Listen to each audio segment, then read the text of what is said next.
श्रोते हो, नमस्ते. आपल्या सर्वांना शुभ दिवस. श्रोते हो, आयुष्याचा प्रवास करत असताना उगाच कोणत्या गोष्टीचं टेन्शन घ्यायचं नाही, कारण हा सुंदर जन्म पुन्हा कधीच मिळत नसतोय. आपण कोणासाठी किती काही करा, काहीच उपयोग नसतोय. आयुष्य बिनधास्त जगायचं, कुणाचं वाईट करायचं नाही, कुणाचं वाईट चिंतायचं नाही, कुणाच्या मागं वाईट बोलायचं नाही. फक्त स्वतःशी प्रामाणिक राहायचं आणि आनंदानं जगत राहायचं. आपल्याला काहीच कमी पडत नसतंय आणि फरक तर अजिबात पडत नसतोय. कुणासाठी वाईट वाटून घ्यायचं नाही. लोकांचे अनेक रूप आहेत. सकाळी गोड बोलतात आणि रात्री कोणी काही डोक्यात भरवलं की तोंड पाडून बसतात किंवा कुठल्या तरी लहान कारणासाठी नाराज होऊन बसतात. श्रोते हो, ज्याच्याशी तुमचा काही संबंध सुद्धा नसतोय. आजकाल लोक देवावर सुद्धा नाराज होताना दिसतात. तर तुम्ही आम्ही कोण आहे? कुणी किती वाईट बोला, कुणी किती वाईट करण्याचा आपला प्रयत्न करू, आपण त्याच्याविषयी आणि इतरांविषयी चांगलंच बोलत राहायचं आणि चांगलंच वागत राहायचं. श्रोते हो, बोलण्यात स्पष्ट वक्तेपणा ठेवायचा, कुणाच्या आयुष्यात डोकवायचं नाही आणि कुणाविषयी मागं वाईट चर्चा करायची नाही. फक्त स्वतःबरोबर दुसऱ्याचं हित चिंतायचं, कुणाच्या पुढं पुढं करायचं नाही.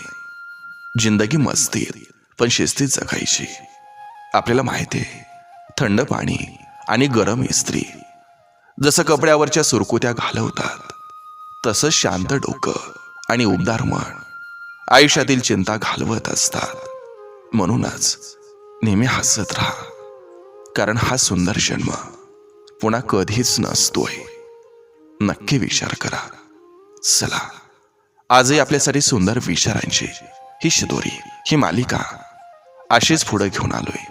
चला, करूया सुरुवात सुंदर विचारांना, सुंदर सुविचारांना.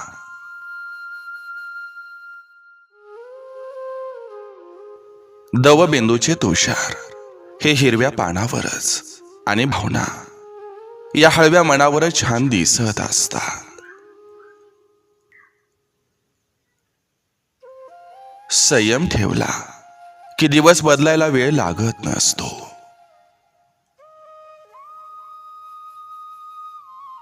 आयुष्यात अशीही माणसं भेटतात ज्यांच्यावर फक्त प्रेम करता येतं, मिळवता नाही येत, कारण ते दुसऱ्याच्या नशिबात असतात.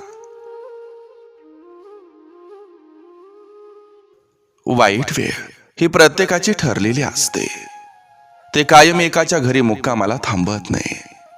म्हणून परिस्थिती कशी असो, जगण्यासाठी हिंमत कायम ठेवली पाहिजे, कारण योग्य वेळ आली की आंबट कैरीचा सुद्धा गोड आंबा झालेला असतो.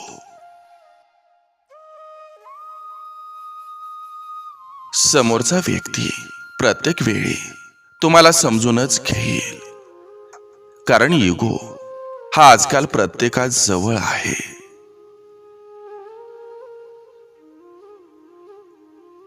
एकांत निवडायचा नसतो, तर स्वीकारायचा असतो.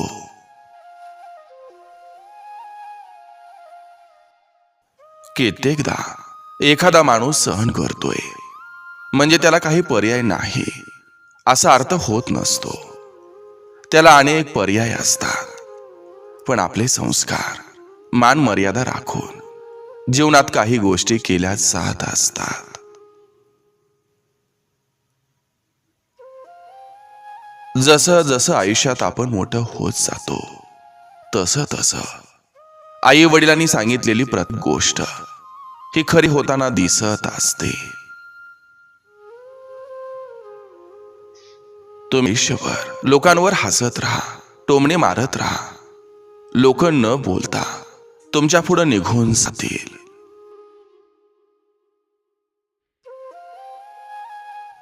एखाद्यावर हक्क तितकाच दाखवत जा जितका त्याला सहन होईल. जास्त आपलेपणा दाखवलात तर तुम्ही चुकीचं सुद्धा ठरू शकतात. तुम्ही तुमच्या वयापेक्षा 9 महिने मोठे आहात, ही गोष्ट फक्त एकाच व्यक्तीला ठामपणे माहिती असते. त्याच व्यक्तीला कधी तुमचा मोठेपणा दाखवू नका.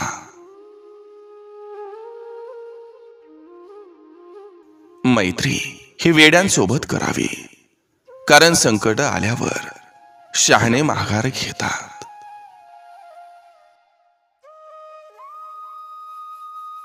विश्वासघाती लोकांच्या चेहऱ्यावरच्या खऱ्या रंगाची उधळण ही प्रत्येकाला ओळखायला यायला हवी. त्यामुळे आयुष्यात रंग त्याच लोकांकडून भरवून घ्या जे विश्वासाच्या पात्र आहेत.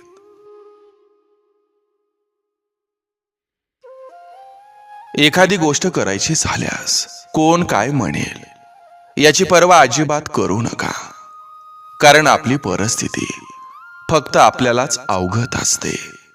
लोकांना तिच्याशी काही कर्तव्य नसतं.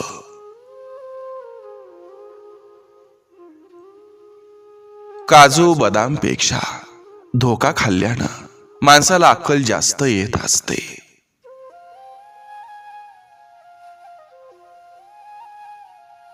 कर्माचं फळ आणि नशिबाचा खेळ हा कुणालाच चुकत नसतो.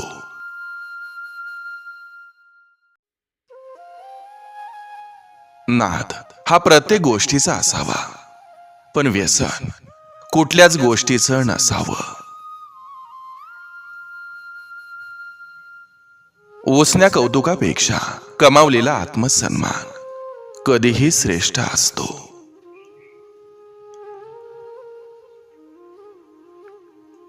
शब्दात परकेपणाचा गंध आला की मायेची फुलपाखरं कधीच उडून गेलेली असतात. कानाकडून आलेल्या विचारापेक्षा मनाकडून आलेल्या विचाराला प्राधान्य द्यावं.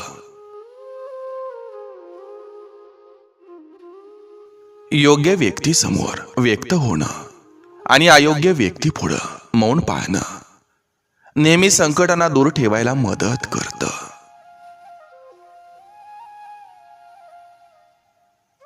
मनाला समजणं जर इतकं सोपं असतं तर मन कधीच दुखावलं नसतं.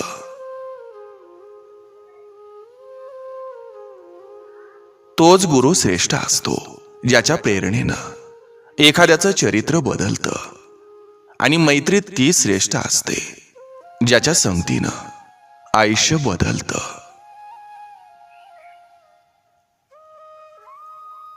स्वतःला सुद्धा जपणं फार गरजेचं असतं, कारण स्वतःसारखी व्यक्ती परत या जगात होत नसते.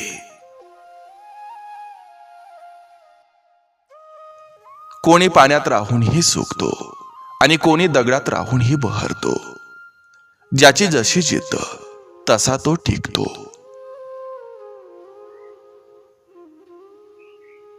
दुसऱ्याच्या आयुष्याला सुखाची चादर द्यावी, पण आपल्या कुटुंबासाठी दुसऱ्याची चादर खेचू नये.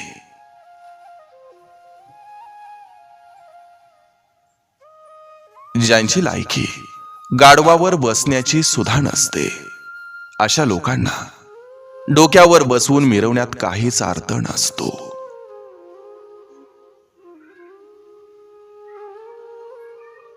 काही जखमा अशा असतात ज्या शरीरावर दिसत नाहीत, पण मनामध्ये खोलवर रुजलेल्या असतात, आणि त्या डोळ्यांनी दिसणाऱ्या जखमापेक्षा जास्त त्रासदायक असतात.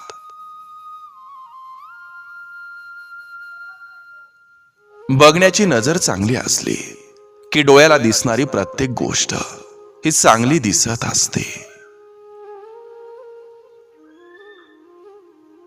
माणूस तो खतरनाक नाही जो मोठ्या आवाजात बोलतो. खतरनाक ते असतात जे कानात हळूच बोलतात.